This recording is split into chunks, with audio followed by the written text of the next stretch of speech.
Hi yogis, welcome back to another episode of RunYogi Diaries. This is your host Santosh Shiva. I hope you had a wonderful week and you also got some time to play, swim, bike, run, whatever is your thing. Every week I bring you conversations with people who are on a journey of well-being and endurance. I hope they spark some possibility in you, leave you with some tips and perhaps some inspiration to perspire. Hi everyone, wishing all of you a wonderful holiday season. In the house today is a fellow YouTuber and runner, Paul DeVillo, who believes he is not past his athletic peak. And this is for someone who is in his early 50s. Now, isn't that a great mindset for all of us to aspire for the coming year?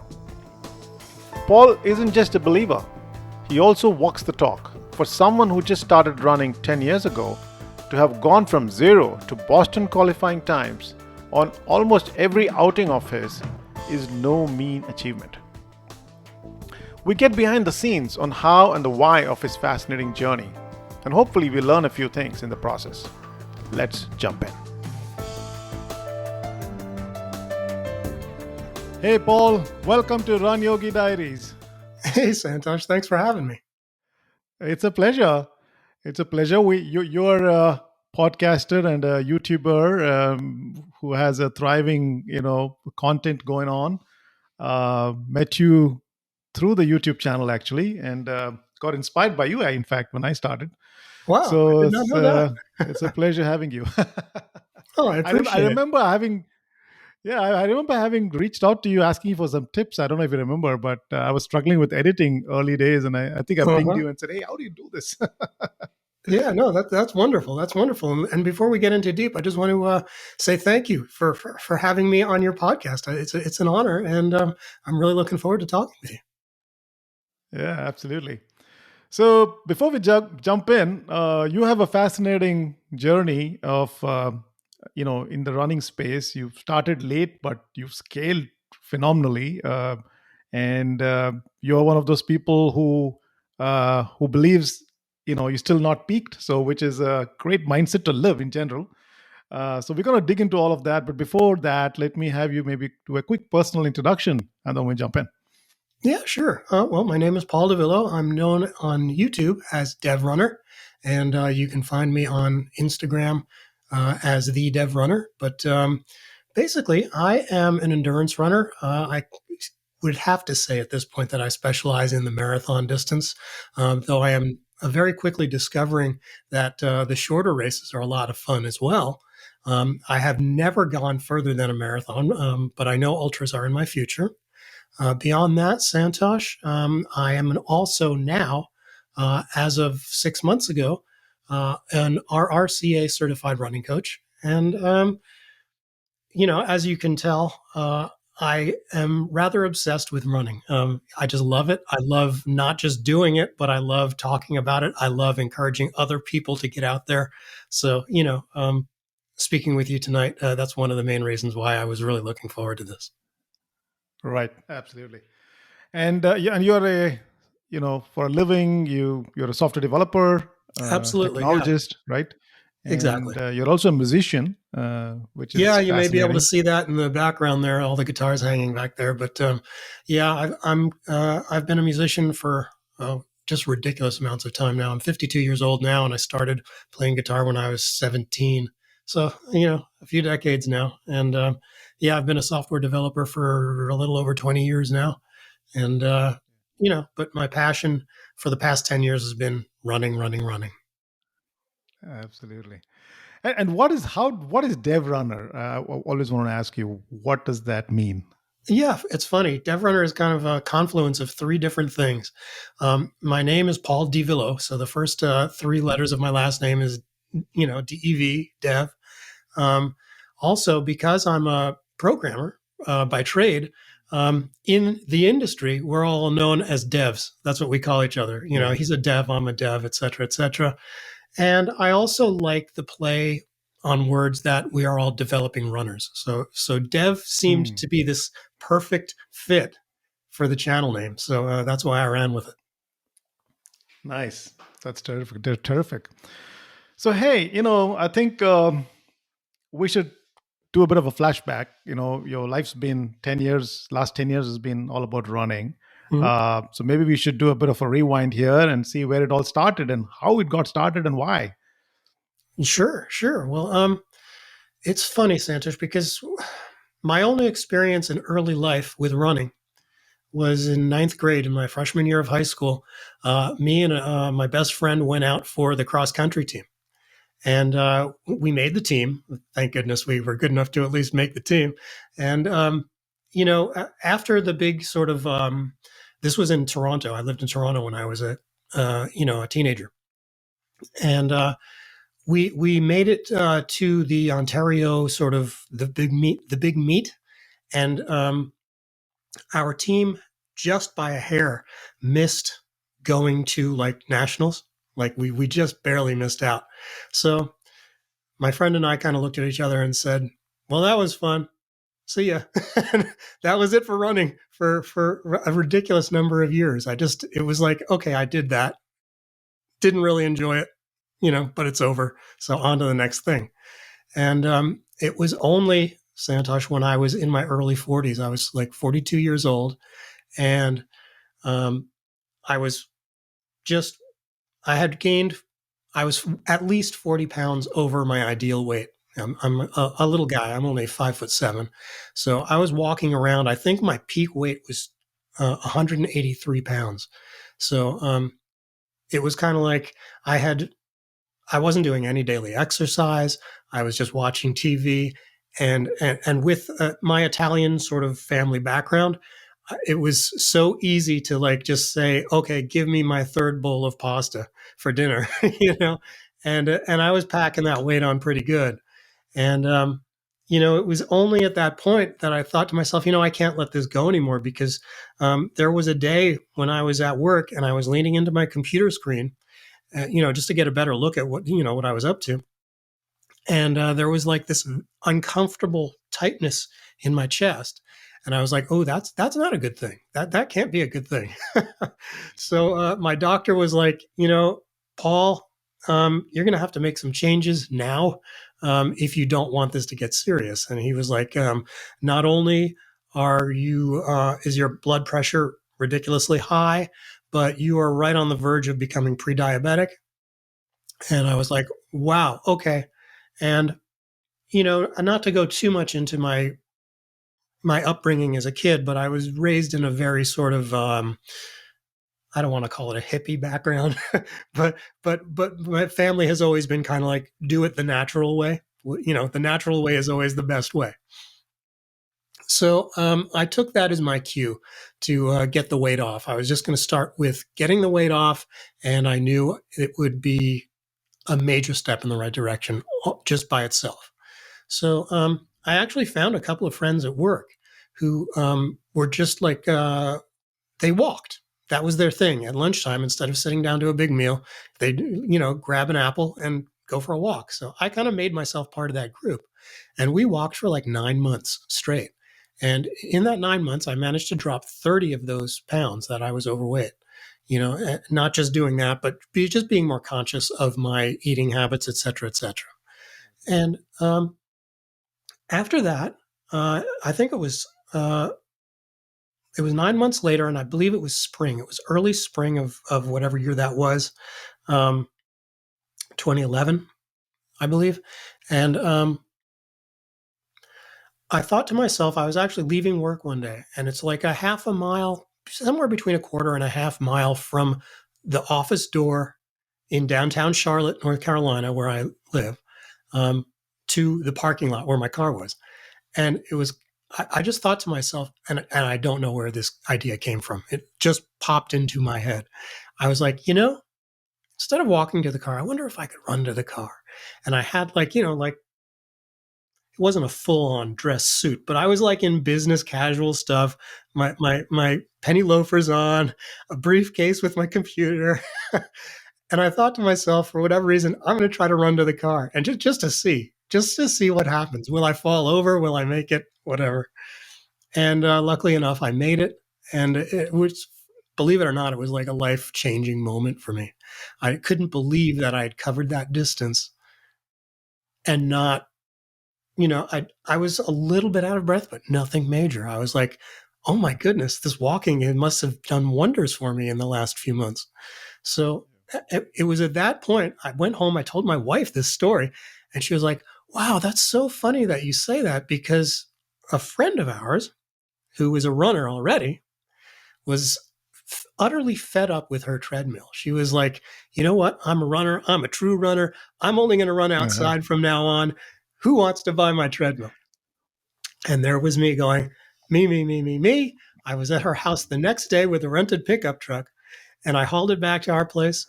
And that's where that's the beginning of the whole running story. I don't know how much more detail you want or Yeah. where you want me to go next, but that's kind of where it all got started. Yeah. Yeah. And the rest is history. Rest is history, right? Exactly. That there's a lot, there's a lot of gold that I hear, right? And I do want to call out something, which is the whole idea of walking for 9 months Mhm. and getting to a certain point in terms of your health and shape, right? Because I find that a lot of people who want to start running um, want to start running on day one, and Mhm. leads to injuries, leads to frustration, and then after a couple of months they've given up. I've met a lot of friends who just don't enjoy it anymore. Mhm. I think the takeaway from your journey so far is 9 months of running, I mean walking, brisk walking, change in lifestyle gets you to a point where you feel fit, and then Exactly. maybe it's the right time to actually start running. And I think that's a perfectly legitimate way to get started, right?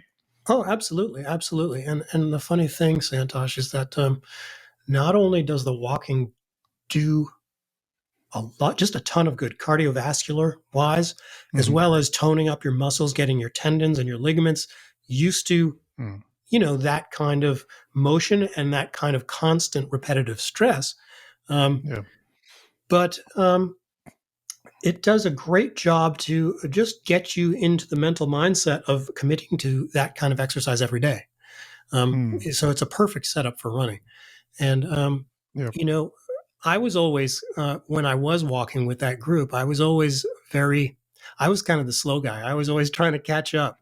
And, because, I was with a bunch of sort of power walkers who were like, they were in it to win it. And, so I would try to keep up with them. And I think that kind of, pushed me to get my heart and my lungs, kind of ready for a good, run. But, once I had that treadmill, I approached the treadmill, not just the treadmill, but I approached my running journey in very much the same way that I approached my walking. I wanted it to be comfortable Hmm. because I always Yeah. looked back at my days in high school as, oh my goodness, every run in high school hurt. It was always go as fast as you can. You're not going to be ready for the Hmm. big races if you're not pushing yourself hard all the time, which, anybody who's run for any length of time, anybody who enjoys running knows that you can't do that all the time. There have to be Right. easy days in there, et cetera, et cetera. Right. So Right. I came at running once I owned that treadmill from the standpoint of I want to be comfortable all the time. I want to build my ability slowly. So I got on the treadmill, and for the first 6 months, I was only running 3 or 4 days a week. But I started out so slowly.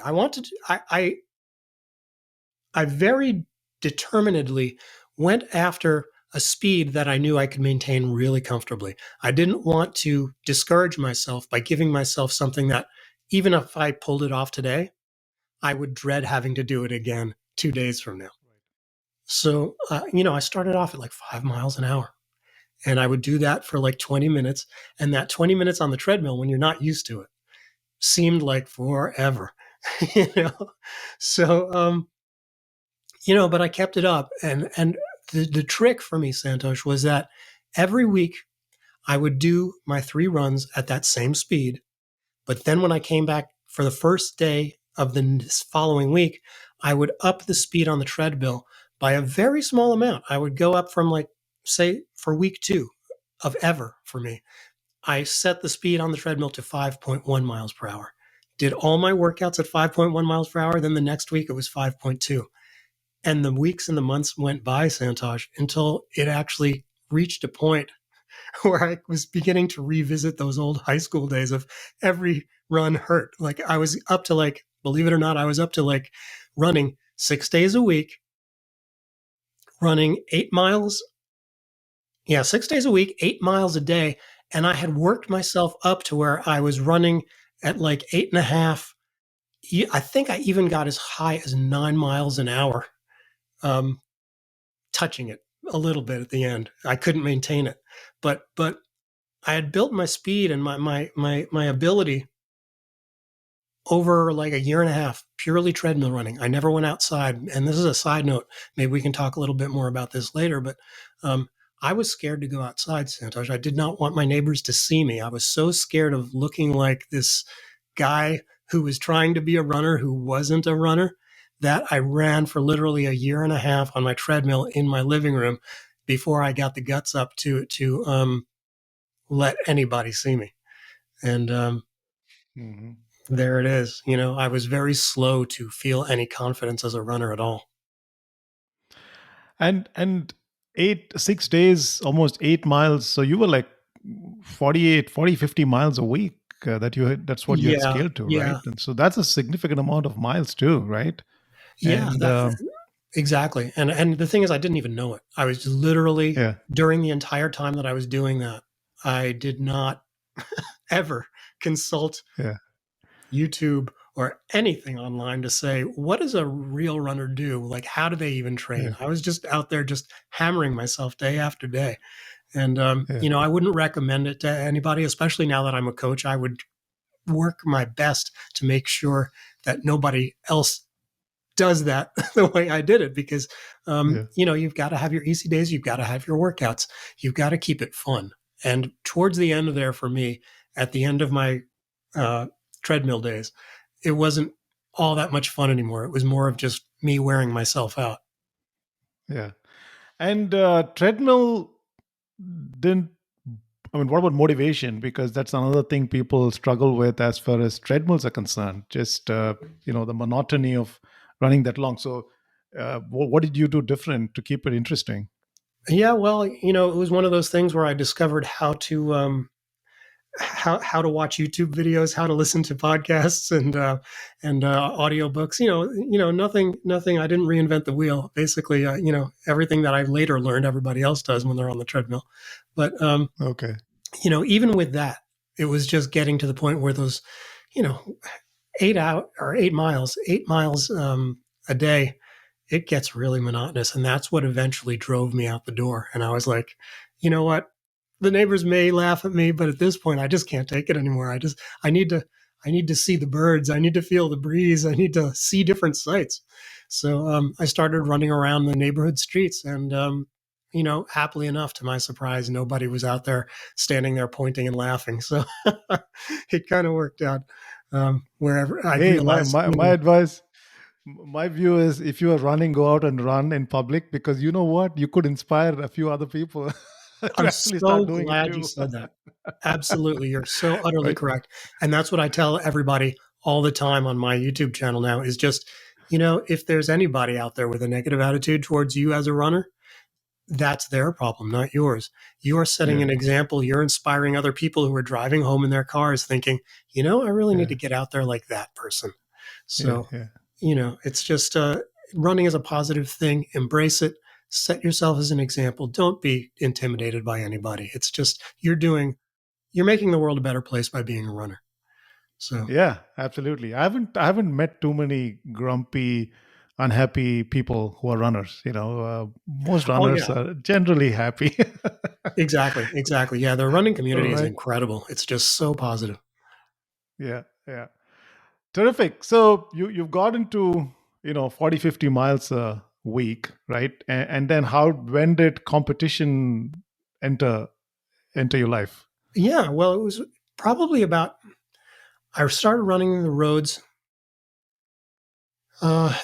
and did that just for the sake of running. I still had no eye on competition because, frankly, my I wouldn't necessarily say I had a low self esteem in general in life, but when it came to running, I just didn't think I would be. anything special. So I didn't really feel the need to go out and compete. Um, I was scared that I'd get out there and sort of like come in dead last, and I'd be like, I knew it. I wish I hadn't done that kind of thing.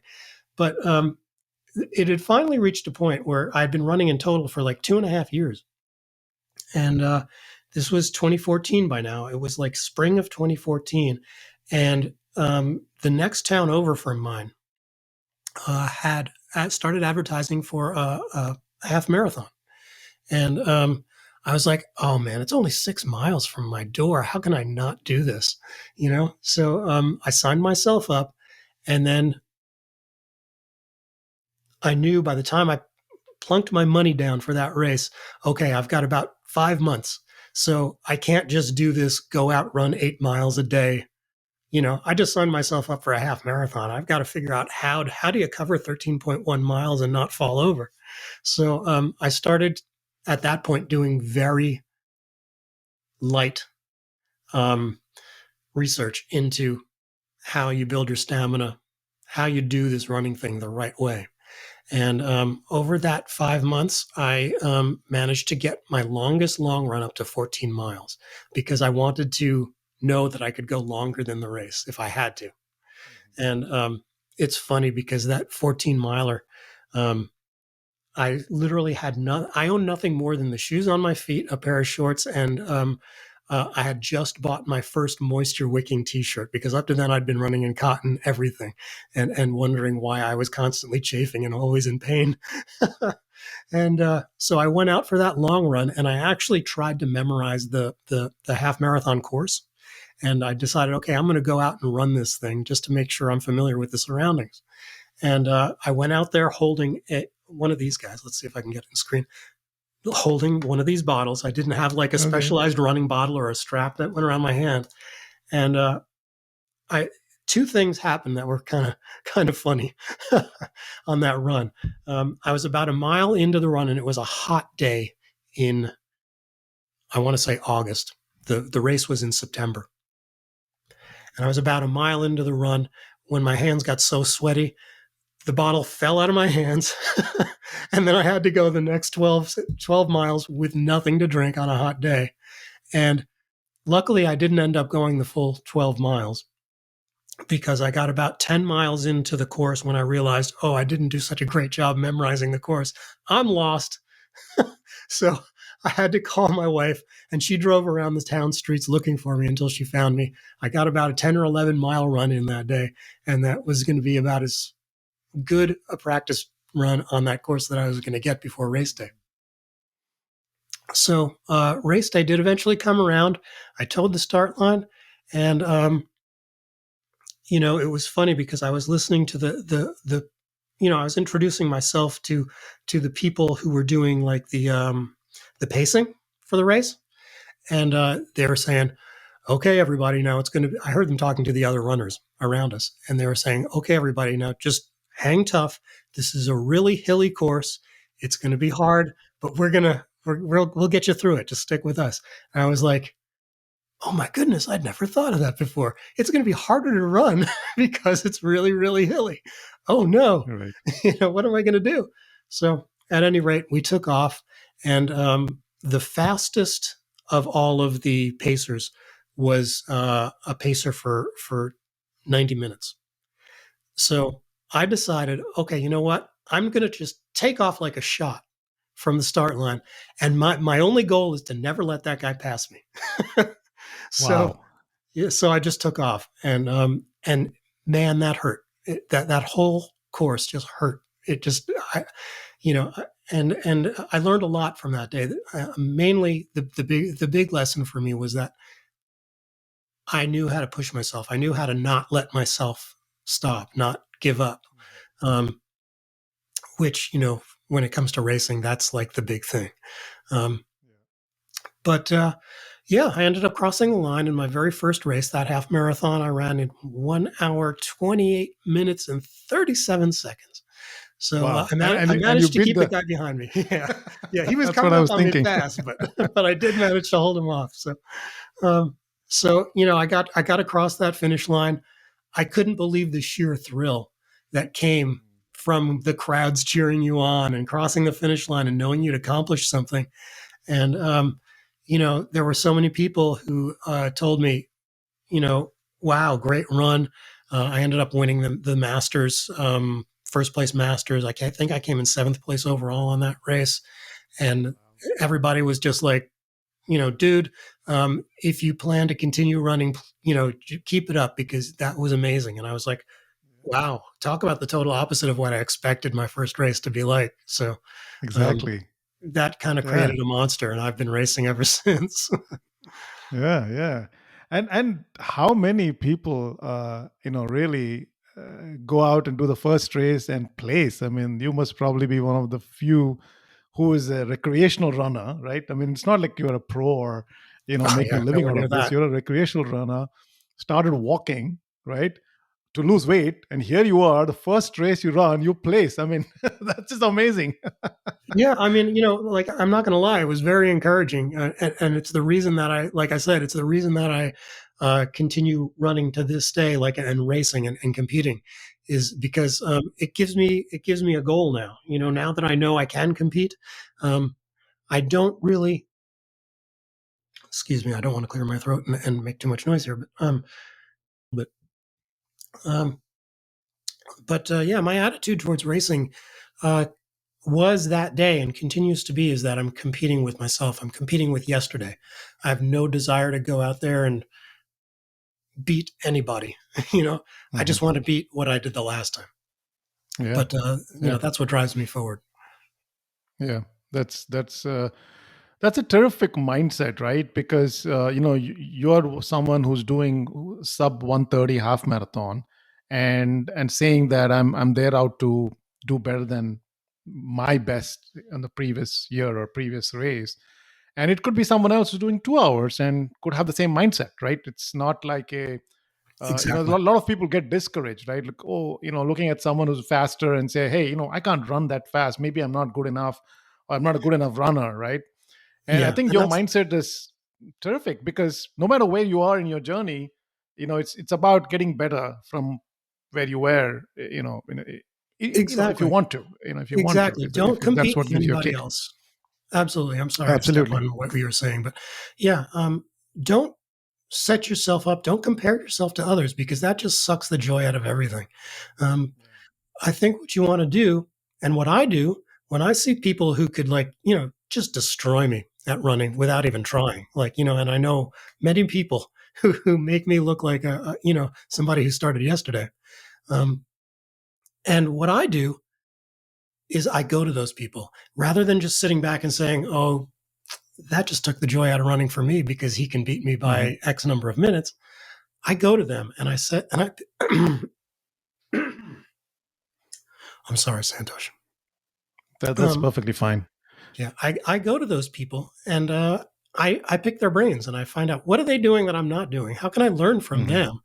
And what you'll find 9 times out of 10 is that those people are more than willing to share their supposed secrets and to Yeah. help you improve as a runner. And that's exactly why I wanted to become a coach. Mm.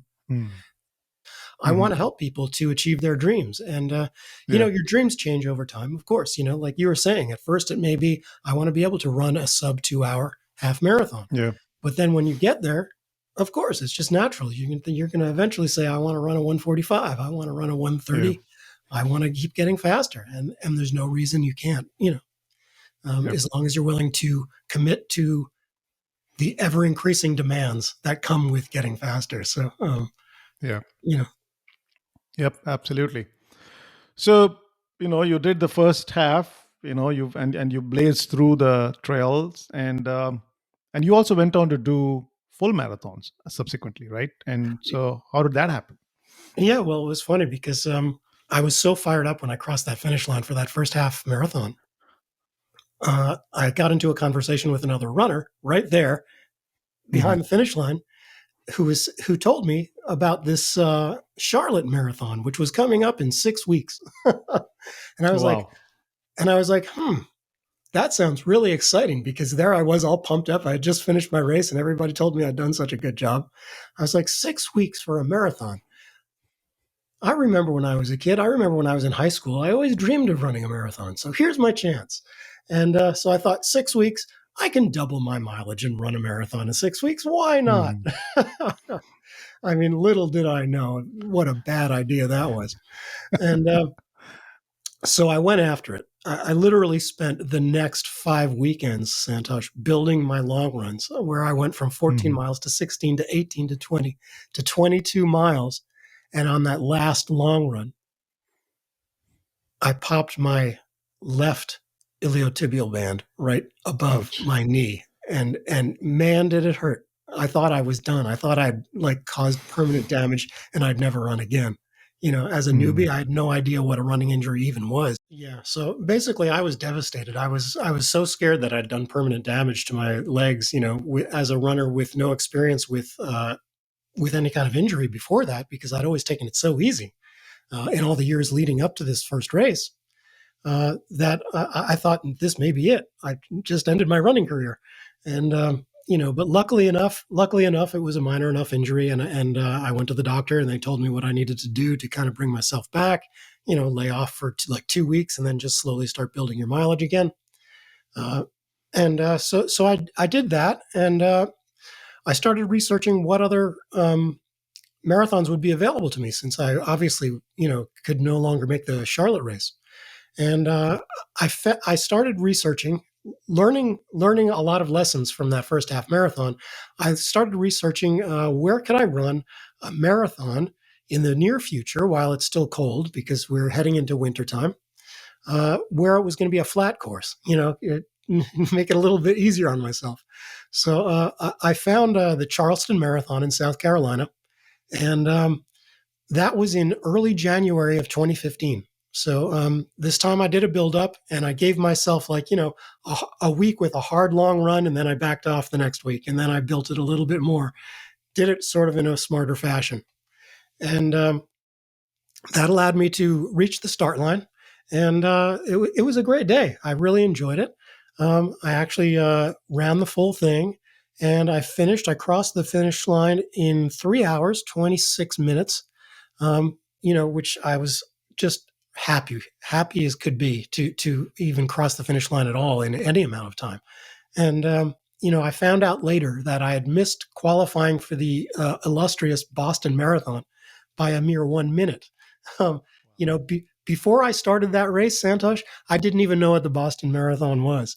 But once somebody behind the finish line told me, "Oh man, if you'd only made it 1 minute faster, you'd go to Boston," and then I started researching, and I learned all this stuff about how important Boston is and why it's so important. And I was like, oh, now I have a goal. Now I'm going to run another marathon, but this time I'm going to qualify for Boston. So I signed up for my second marathon a mere 3 months later in March of 2015. I'd created a monster. And so I went and I trained even harder. I think I built my weekly mileage up to like 60 miles a week uh, between January and March. And I ended up running the Tobacco Road Marathon in Cary, North Carolina. And I crossed the finish line on that one, my second marathon, in 3 hours and 16 minutes, and qualified for Boston. And I was just like over the moon. I was like, this is so great. I love this marathon thing. I'm starting to understand the pain of the marathon. The first time you run a marathon, it doesn't matter how much mental preparation you make or how many stories you listen to from people about the marathon hurts. There's this thing called the wall, and you better beware. And there's all this scary stuff that happens. And you try to mentally prepare yourself, but you just can't. There's no preparation except to experience it. So, by the time I made it to the second marathon, even though I was still a newbie, I knew what to expect at least. So I didn't let it phase me as much. I learned to live with the pain. I learned to run through the pain. And it's been a learning curve ever since then. I've run 8 more marathons since then, and learned a million lessons along the way. So, um, you know, it, Yeah. And I think what's fascinating is you started running late in your life, and you did your first marathon 3:28, second one 3:16, already shaved out 12 minutes. So it seems like you also found or discovered a gift, right? In the sense, not everyone runs at the speed at which you run. So obviously there is, you are you have something that's working for you. It's a gift, kind of a gift, right? To be able to push pace, and be a fast runner, and to discover that at any time in your life is I think it's a blessing, right? Oh, absolutely, absolutely. And it doesn't necessarily have to be running. I think in any walk of life, in any Mm, discipline, there are people yeah, scattered all over the world with incredible talent, but they'll just never know. yeah, They'll just live their whole lives and correct. they'll never discover it. And it's just one of those things where, by no means do I consider myself sort of an elite status runner. I'm still just sort of a middle-aged guy doing his best, and I just You're too happen to, humble. you know, I'm not doing anything that's setting world records or even country records Of out there. course. You know what I mean? I'm out there having fun and using my spare time to train as hard as I can, and because Yeah, I enjoy it. If it was one of those yeah, things where it was just a complete grind, I wouldn't do it. There's not enough motivation in it. It's just, but for me, there's a sheer joy in just getting out the door every day, lacing up those shoes, and just running. I just really, really love it. So it's just, if I happen to run a good time, that's great. But if I wasn't enjoying the process, you know, it wouldn't matter to me what my times were. yeah, But makes sense, right? you know, but I encourage everybody, try And as many you things as you went can. on. I'm No, sorry. Go ahead. absolutely. No, and you went on. You said you did 8 marathons. After that, and you went on to actually do a sub 3 as well. You continue to keep getting better as you were running, right? Yeah, it was. By the time the spring of 2015 was over, I'd run those first two marathons, and once I ran that 316, I was like, that 16-minute gap between a 3-hour flat marathon seems like a huge gulf that to cross, like just a massive number. But I was like, I wonder what it would take to get there. So I started training for that very fall of 2015. I started training, and I got my mileage up to 75 miles a week at the peak of my training. And I was like, I wonder if this is going to do it for me. So signed myself up for an October marathon, uh, and I ended up running a 303. And I was like, wow, I came really close. I came really close. I I wonder if it was just a bad day. So I went out and I did the same kind of training over the winter so that in spring I could go out and run another marathon on that same sort of 75 miles per week. And I went to Myrtle Beach in South Carolina to run my fourth marathon, and I ran a 302. So I got incrementally closer, but I couldn't cross the line yet. So I was like, what is it going to take? And, this whole time I was training with a book, using the training plans with a book by Pete Fitzinger called Advanced Marathoning, which is a wonderful book. I think for anybody who's looking to run long like that, and you need something better than kind of just an ad hoc online um, plan that you get for free, that book is wonderful. And there are things that I've learned since then as a coach that are I see as maybe a little smarter, a little bit more strategic, that could be added to those plans that are in that book. But it's a great, great starting point. And at any rate, once I ran that 302 at Myrtle Beach, I was like, okay, now I'm too close. I can't let go. I've got to try to run the 259. I don't care what I've got to do. So I went back in the book and I consulted what's the next big thing, and I upped my mileage to 85 miles a week, and Wow. yeah, and in October of 2016, I went and I ran the Peak to Creek Marathon in North Carolina, um, and um, managed to just squeak in. I ran my first 259, my first sub-3, in October of 2016, and I was over the moon. I was like, well, it doesn't get better than Of this, course. Wow. um, but my attitude has always been that was what that was my fifth marathon when I finally got under 3 hours.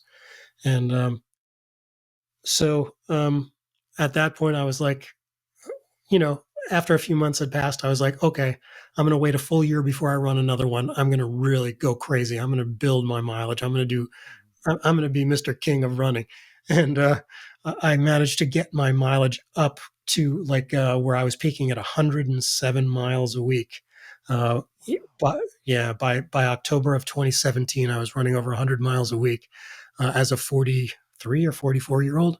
And, you know, um, Santosh, right now I'm giving you kind of like the bright side, the happy side of I managed to pull this stuff off. But trust me, this was my period right in here. What I'm talking about right now, this was my period of if there is a type of running injury, I've had it because I was pushing myself so hard. I was like, like I was pulling hamstrings. My calves were constantly popping. My plantar fasciitis was flaring up. My ankles were blowing up. It's like one thing after the next. And I was at the PT constantly. They would just see me coming and they would laugh. I was like, what has he done this time? And Yeah. I did over the next 4 years. After that, I did manage, just to cut a long story short, I did manage to cut my marathon PR from that 326 on marathon number one down to a 252.24, which I ran in October of 2019, right before COVID. And but I did learn a lot along the way, and I think it's much more important to talk about sort of the importance of realizing that cross training is important, that having a strong core is important, because those are the kind of things uh, I learned the hard way, like I said, by injuring myself in every possible way as a runner. Once I started cross training and once I started doing daily core training, um, Santosh, in the last 2 years, since I've been utterly dedicated to being a healthy human being, not just this guy who runs stupid amounts of miles, um, I don't get injured anymore, like in any serious way. I can't say I don't get injured anymore because a week and a half ago I ran my 10th marathon and I pulled my right hamstring. But here we are a week later, I'm running again and I'm feeling fine because I've got a strong core and because I lift weights and all that stuff to keep my body strong. But Makes sense. Yeah, that was the question that was running in my mind. I mean, with that kind of scaling, because 100 miles a week is probably what elites and professionals train in, right? I mean, yeah, I that's a mean, tremendous amount of volume, right? That's a tremendous amount of volume. And what about personal lifestyle, social life? How were you? How what was happening to that? Did you? How did you balance that? 100 yeah, miles is a well, lot, right? yeah, oh yeah, it definitely takes up a lot of time. But it's one of those things where I've kind of as far as family life goes, my wife has been incredibly understanding for the last 10 years Mhm. as running has become a larger and larger obsession. Um, you know, but as a side note, the reason that I started a YouTube channel, the reason that I got into this whole social media running thing is because I Mhm. needed an outlet to talk about it. My wife eventually reached a point where she was like, I can't take it anymore. It's like, hubby, I'm proud of you. Great accomplishments. I'll always be there to cheer you on at the finish line. But you talk about running a lot. And she was like, sweetie, start a YouTube channel. Go talk to other people who care about this. Because, Yeah, she was like, for 10 minutes a day, I can listen to running, but you want to talk about it all the time. yeah, yeah. So, that's where the YouTube channel came from. Yeah, makes sense. I mean, and that's what all non-runners tell about runners, right? That you come Exactly. a bunch of runners together, the only thing they talk about is running. Oh, it's ridiculous. Yeah. It's ridiculous. It's more than just an exercise. It becomes a Yeah, lifestyle. It becomes an obsession. absolutely. And because it gives meaning in a way, I think in no matter at what level of running you do, it it gives you some kind of meaning in life, right? Because I always think that running is one thing that you put in effort and you can see some direct correlation to improvement in life, and it's not always the case with the rest of your life, right? Be it your Exactly. work or profession. there's not always a correlation between effort and output, and whereas Exactly. running is that thing, right? So in a way, it gives you some level of meaning. And wow, so I think there's a lot of gold in what you just shared, right? So increased volumes, but mix it up with strength training, core training is a core key ingredient to making sure that you can keep doing this for a longer time, right? Yeah, absolutely, absolutely. I would say that every runner should be doing core training. I would really recommend that they do strength training as well. Um, Hmm. you know, I as a 52-year-old runner, I know for a fact if I wasn't lifting weights on a regular Hmm. basis and doing daily core routines, I would not be running anymore. I would Yeah, have broken myself past the point of coming back many times over already. Um, makes you know, sense. I I learned that lesson, like I said, in my mid 40s, when I was just constantly hurting myself. And as soon as I Yeah. started getting stronger, all that started going away. So that's a big lesson. And I think you're probably one of the few people I know personally who's been qualifying for a Boston every marathon, almost every marathon you ran, and has not done a Boston marathon yet. Yeah, yeah, it's funny. We Right? just haven't made the plans to go up to Boston in April Yeah. for all these years now. But I know I want to run it. Yeah. I've actually been working with a friend of mine where he has actually become a client of mine as me Hmm. as a running coach, and I've been sort of trying to get him to where he qualifies for Boston, and we've sort of made a deal between the two of us that as soon as he qualifies for Boston, we're both going and we'll meet there and we'll do our thing. So Yeah. I'm trying to get them there by like 2023. We shall see. That's terrific. And coming to the latest experiment that you kind of put out there on your YouTube channel, which is the attempt to get 245, right? Yeah. Um, so what happened to that? How did that go? And what did you Well, learn in the process? oh boy, I learned a lot. Um, it's one of those things. Like I said, my current marathon PR is 252, and I ran that in October of 2019. And once COVID hit, that's about the time that I started my YouTube channel. And I thought, originally I thought COVID was going to be this thing that blew over in 3 months and we'd all be Yeah. back at it. So I was like, I originally started on my YouTube channel promising everybody that I was going to train. And 6 months later, I was going to try to run a 249 marathon, which seemed Hmm. like doable with like some smart training. Maybe I could cut like 3 minutes off of my best, on a good course on a nice cold day, and that would be the big goal. But COVID dragged on and COVID dragged on, and continues to drag on. But at least there are still races available at this point, and Yeah. hopefully things open up wide soon enough. But enough time went by where nobody had races to run, and we just had all this time to train. So back, I ran a time trial last year at a little over a year ago. I started doing time trials with some friends of mine, and I did short sort of training series on my YouTube channel. And we started out with like a 5K time trial, and Hmm. I ended up running like uh, oh boy, I'm putting myself on the spot. I'm going to blow it. I ran a 17:33 5K, which is my best to this point. And so I started developing um, my own theories of training as a coach. Hmm. So I took this theory, which everybody can go on my channel and watch that training series as we worked towards the 5K to see what worked and what didn't. So I Hmm. took the lessons from that and we adapted it and we started a new series on my channel called uh, 10 building towards the 10K time trial. So I set a goal that I wanted to run. I think I wanted to attempt to run a sub 36-minute 10K. Hmm. So we trained, we trained, we trained. 12 weeks later, we went to the track. I ran my 25 lap 10K and I didn't get there. I did not hit go sub 36, but I ended up running a 36:34, which I'm Wow. very proud of. I mean, Close. that's Of fast enough course. for me as a guy. Yeah, I got close. And, for a guy who's, I was 51 at the time and I was like, Not bad. I'm happy with that. Age And is just a number in your case. exactly. So uh, learned a lot more lessons and started to see what the difference was in the way Mhm, you had to train in the super short, speedy races. But as you started increasing the distance, the kind of things that became more relevant and the kind of things that became less relevant as far as training goes.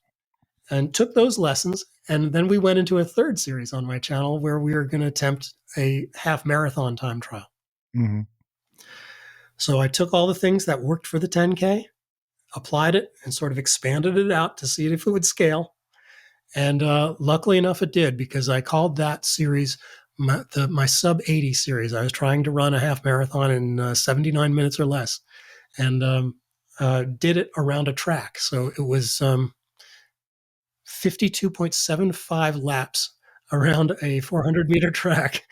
And I did this last spring. So it's the spring, April of this year, 2021. I actually ran it and videotaped the whole thing. Everybody can learn from that, what all the mistakes I made and the successes that I had along the way. And I ended up running that half marathon in 79 minutes and 38 seconds, I believe. So just squeaked in under the wire. And so then, with all of that work behind me, I thought, well, what's the next logical step here? I have to do a series where everybody gets to follow my 18-week training cycle as I work towards. I did the calculations. I did all the VDOT calculations from Jack Daniels and all that stuff, and consulted all the tables. And it looked like it was going to be possible on a perfect mhm, day for me to possibly maybe pull off a 2 hour and 45-minute marathon. So adapt once again, up adapted everything that I've learned from the 5K, the 10K, and the half marathon, went through the whole 18-week cycle and detailed everything on video. And I signed up for the Kiowa Island Marathon in South Carolina for mhm, December 11th, just a week and a half, 2 weeks ago. And you know, I think I hit all my marks on the training. Everything went well. My speed work, I think everything was there. I ended up more or less dialing in my nutrition. That was mhm, probably the weakest part of the entire training series. But as we approached race day, it became apparent that race conditions were going to be about as opposite from ideal as possible. Um, we were looking at 70 degrees, over 90% humidity. And, mhm, you know, I kind of approached the start line with it would be a miracle if I pulled off a 245. But, I mhm, had my B goal set to try to run a 249. My C goal was just to run a PR of anything. mhm, And unfortunately, I made some mistakes on race day with fueling um, because there on a day that's that hot and that humid, there's no room for mistakes. If you miss hydration, mhm. if you miss fueling, if you get low on electrolytes, you're going to pay for it because you're sweating like crazy and Right. and I made a couple of mistakes in there, but um, things kind of fell apart at the end there as a result of the mistakes I made. I ended up running a 258, which is Mm. far, far off the mark. But considering the weather conditions, I'm happy with it. Um, I say that kind of half believing it. Uh-huh. It's one of those things where, of course I wanted my 245, but there's always a next time. Um, you know, uh, as you can hear, I'm getting over a cold that hit me 5 days after race day. I guess I Mhm. had knocked down my system so much that I was vulnerable, and some virus or another found its way into my system, and I'm kind of working through it right now. But next week, uh, the next training block begins because in March, on March 20th, I'm going to be running the Tobacco Road Marathon in Cary, North Carolina again, and weather permitting, Santosh. Um, the revenge marathon will take place, and I'm going All to go right. after that 245 with everything I've got. All right. So 245 is what pace are we talking about? What pace do you have to maintain every mile? Yeah, Do you try and keep the same? yeah, that's the way I approach it. That's the way I approached Kiowa. Is if it had been ideal weather conditions at the Kiowa Island Marathon, I would have been after even splits all the way through the race, and would have had to maintain 6 minutes and 20 seconds per mile for the whole 26.2. And I've run the Tobacco Road Marathon before. That was my Mhm. second marathon of all time, way back in 2015. Right. So I know the course. It's not quite as flat as Kiowa, but it's flat enough that if I Right. get ideal race conditions, I can count on trying to run even splits all the way through. So, Right. So I had a question for you, for someone who who is constantly pushing the boundaries, mhm. uh, mindset, and how do you deal with discomfort, because none of this obviously is, I'm assuming, is not like a cakewalk for you when you go out and try to run at 6 to 20, which you've not done, and so you're trying to keep a certain pace which is outside your comfort zone. How are you training your mind? I mean, how does that work, if you can give us a sense, because I'm sure a lot of people are going to be interested in that as well. Yeah, absolutely. Well, the first thing I want to say from the physical standpoint of discomfort, um, running those, having experience with that 5K, 10K, and a half marathon training Mm-hmm. really went a long way towards becoming comfortable with much higher levels of discomfort, because when you're running Mm. faster in shorter races, you're pushing yourself a lot harder than you are in a marathon, because a marathon, Right. just by nature of the beast, it's an aerobic, it's an aerobic race. You're never putting yourself in oxygen debt when you're running a marathon, because you Mm-hmm. can't go that far if you're running that hard. So I learned a lot in how to just accept pain um, when you're pushing hard in a 5K and in a 10K. Um, Mm-hmm. at much higher paces. Like when you're running 540 pace Yeah.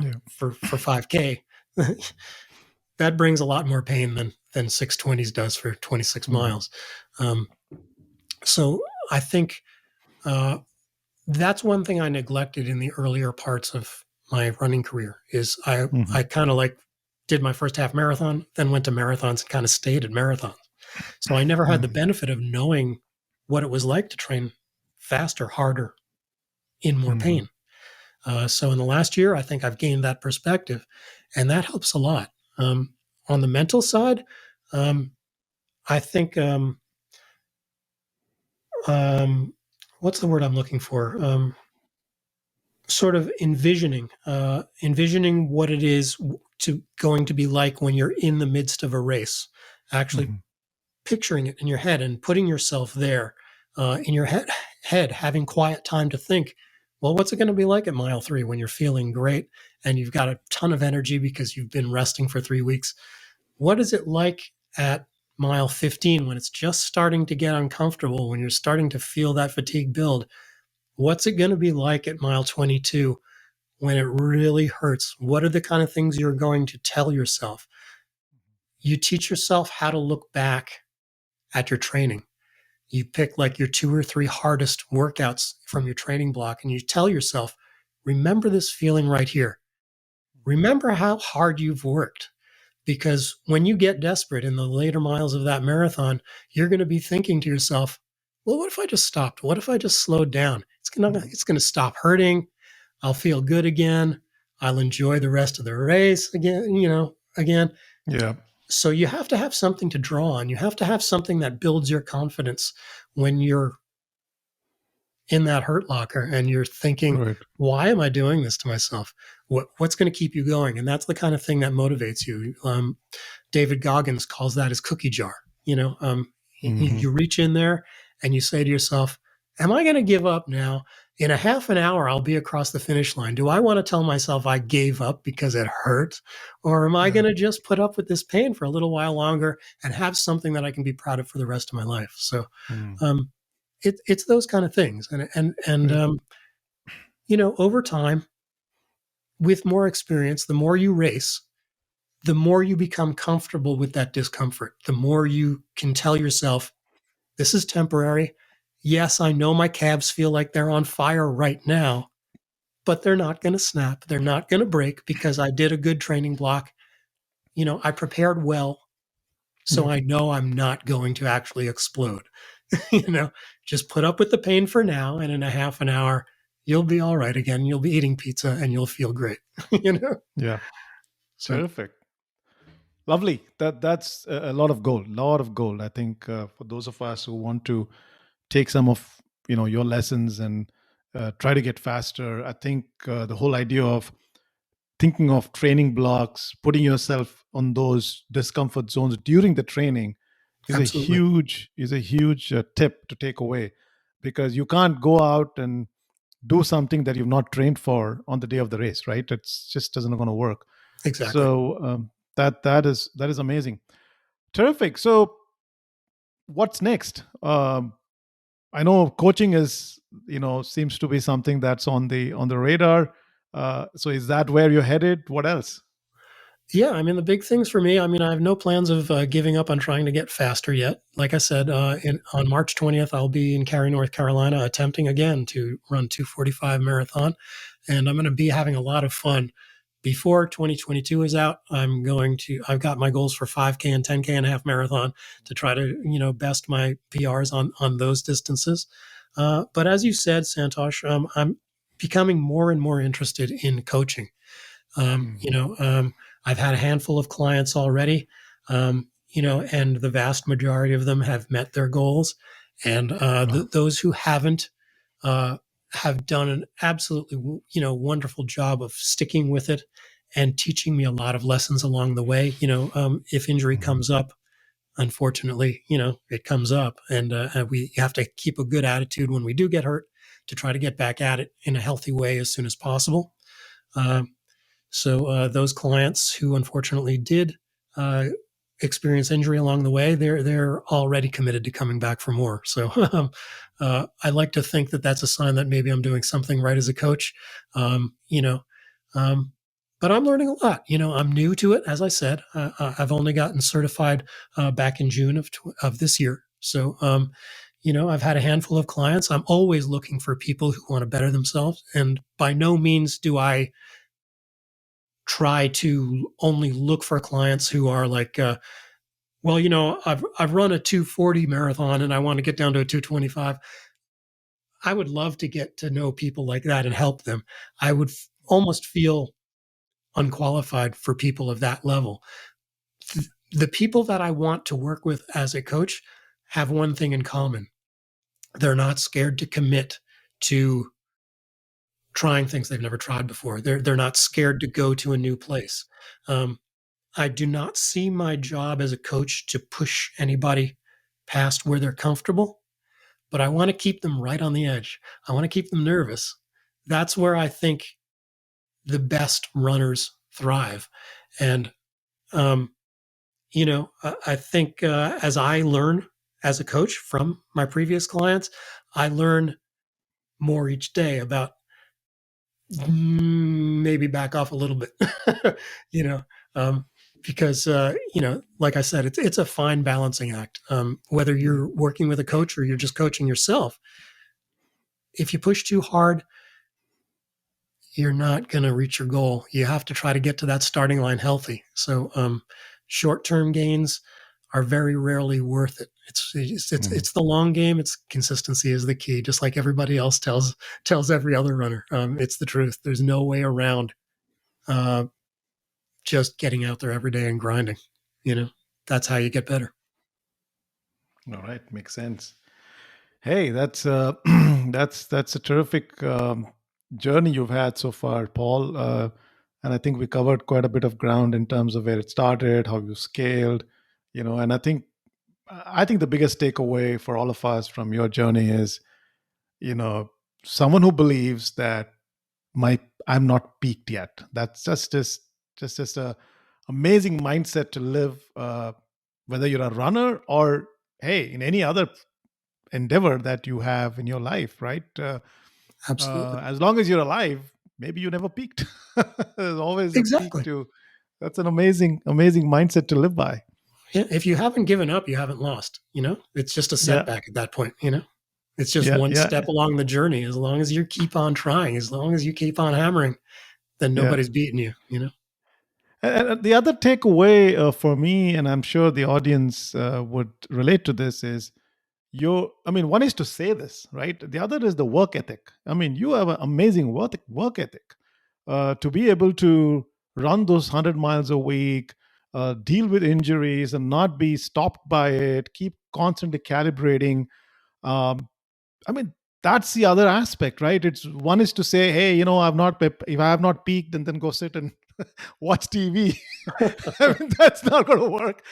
But also back it up with the kind of work ethic that you bring to the table is very inspiring, right? It's very inspiring.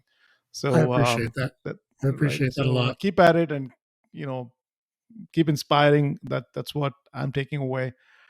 Uh, we're kind of coming to the the fag end of our conversation, and I have a fun Q&A round with my guests. So are you Okay. ready for that?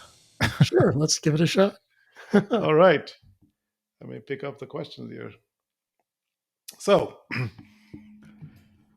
uh, these are some casual questions, and I promise my guests I never put them in trouble. No controversial questions, just Okay. fun questions. So, the first thing I asked, this is my favorite question, is all of us think that runners are always eating healthy, but I think we all love to indulge. So, what's your favorite junk food? Oh, pizza. Easy. Easy. Pizza. Yeah. Yep. I literally, I mentioned that somewhere earlier in the podcast, when you're trying to grind through those last few miles of a marathon, I always tell myself, don't slow down. You'll get to the finish line faster and you'll get to eat pizza sooner if you keep moving fast. So All right. that's what it's all about for me. Makes sense. Pizza it is. Any favorite pizzas or? Oh, New York style with anything on it. I don't care what's on it as long as it's New York style. And you're a New Yorker too, right? Yeah. You, As you a grew kid, up I in New grew York. up in New York. Yeah, Yeah, yeah. Okay. So that explains it. exactly. Uh, your favorite running gadget? Oh boy. My favorite running gadget. This is going to be boring, but I'd have to say my watch. Simply because that keeps me true to what I'm trying to accomplish. If I Yeah, can look down and as long as I'm on pace, then I'm a happy guy. yeah, absolutely. I think that's probably true for a lot of runners. The watch is the favorite thing, right?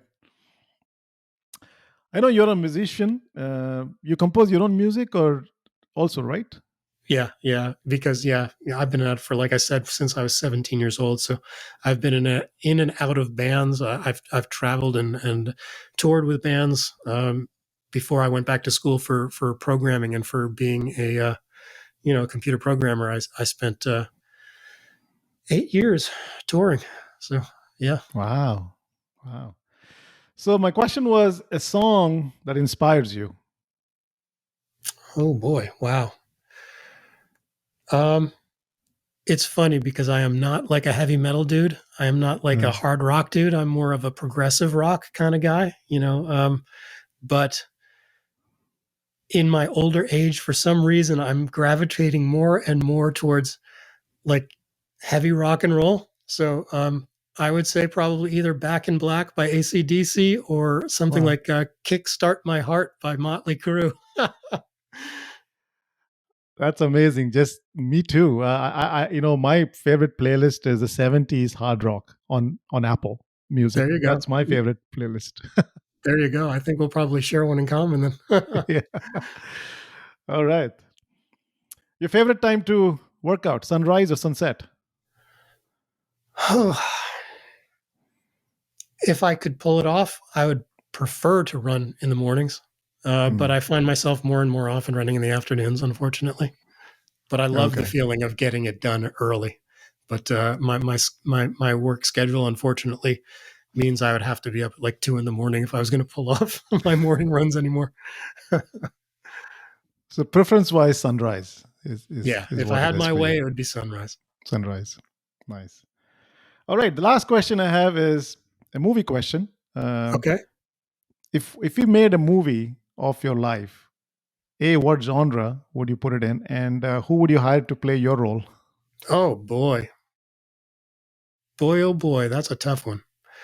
I think that might be a rather boring movie, but um, gosh, I really don't know. I really don't know. Let's say uh, Brad Pitt, just because he looks nothing All like me. right. I might as well look good in Hollywood, right? Since I can't look good in real life. Why not? Absolutely. You gotta hire the best actor that can play your role. So, I and think what that genre? movie. Oh boy, I don't know. Drama, I suppose. A Drama. All right. lot of drama in my life, not necessarily anything that anybody else would find dramatic, but plenty of drama for me anyway. All right, Brad Pitt. A script is on its way. Check your inbox. I'm All sure right. he's chomping at the bit for that part. Hey, Paul, that was fun. Learned a few more things. You did well in the Q&A. We learned a few more things about you in the process. Coming to the wrap up here, I want to give you the last word. Any final message for our audience before we call it? Oh boy, I would just say if you want to pursue running, don't be scared. Don't be intimidated by Hmm. anybody. There is a crowd of millions behind you who are ready and waiting to cheer you on. Um, it will make a huge difference in your life, not just physically, Hmm. but you will be utterly surprised at how it changes your soul, how it changes your mental outlook. You will become a much happier person as a result as well. Um, and if any time along the way you need encouragement, the running community will always be there for you. So you'll never be alone.